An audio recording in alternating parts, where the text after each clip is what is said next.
అందరికీ నమస్కారం. డైలీ పంచాంగం ఛానల్ కి స్వాగతం. తుల రాశి వారికి జరిగే శుభాలు అశుభాలేంటో తెలుసుకుందాం. ఈ వీడియోని తప్పకుండా చివరి వరకు చూడండి. ఈ వీడియోని ఇంకా లైక్ చేయకపోతే వెంటనే లైక్ చేయండి.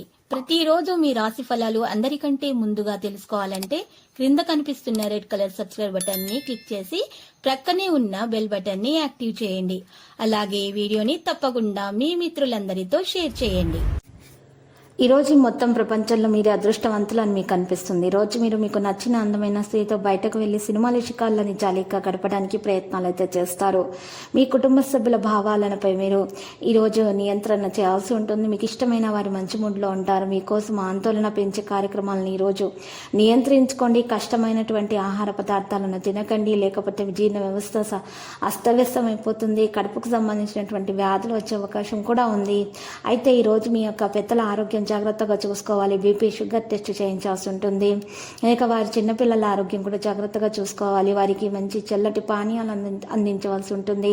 ఇక బయటికి వెళ్ళనీయకండి. మధ్యాహ్నం పూట చిన్నపిల్లలను జాగ్రత్తగా చూసుకోండి. లేకపోతే గ్రహ నక్షత్రాలను బట్టి చూసినట్లయితే మీకు చాలా ఆరోగ్య సమస్యలు వచ్చే అవకాశాలు అయితే కనిపిస్తున్నాయి. ఈరోజు మీరు ఖచ్చితమైనటువంటి ఓర్పుతోటి అన్ని కార్యక్రమాలను మీరు ఈరోజు నిర్వర్తించాలి. విద్యార్థులు అయితే శ్రమకు తగ్గ ఫలితాన్ని అందుకుంటారు. సమయస్ఫూర్తిగా మనోభావాలను మంచిగా ప్రవర్తిస్తారు. మనస్సుతో నిర్ణయించుకోవడం చాలా అవసరం. కోపం పెరగడం వల్ల ఏమి ప్రయోజనం ఉండదు.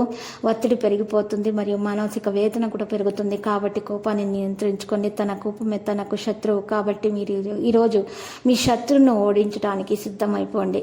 ఇక ఈరోజు ఇంటి చుట్టుప్రక్కల వారు మీతోటి ఈరోజు మంచిగా ప్రవర్తించరు. కానీ మీరు మాత్రం మీ యొక్క కోపాన్ని నియంత్రించుకొని వారితోటి హాస్య చతురతగా మాట్లాడటం వల్ల వారు కూడా మీ వైపు ఆకర్షితులవుతారు. ఈరోజు లక్కీ సంఖ్య 25, లక్కీ కలర్ అయితే టీల్. ఇక పరిహారంలో కనుక చూసినట్లయితే కొన్ని మంచి మార్పులు చేయాల్సి ఉంటుంది. ఇంట్లో వాస్తు దోష నివారణ చర్యలు చేపట్టాల్సి ఉంటుంది. మరియు ఇంట్లో దీపం వెలిగించుతున్నప్పుడు ఉదయాన్నే తూర్పు ముఖంగా ఉన్నట్లు 3 ఒత్తులు కూడా చూసుకొని దీపం వెలిగించాల్సి ఉంటుంది. శివుని ఆరాధించాల్సి ఉంటుంది. ప్రతిరోజు ఈ విధంగా రాశి ఫలాలు తెలుసుకోవడానికి వీడియోని తప్పకుండా లైక్ చేయండి. క్రింద కనిపిస్తున్న రెడ్ కలర్ సబ్స్క్రైబ్ బటన్ ని తప్పకుండా క్లిక్ చేయండి. లైక్ మరియు సబ్స్క్రైబ్ చేసిన వారికి ఈ రోజు ఏదో ఒక శుభవార్త వినాలని నేను దేవుణ్ణి ప్రార్థిస్తున్నాను. Thank you for watching this video.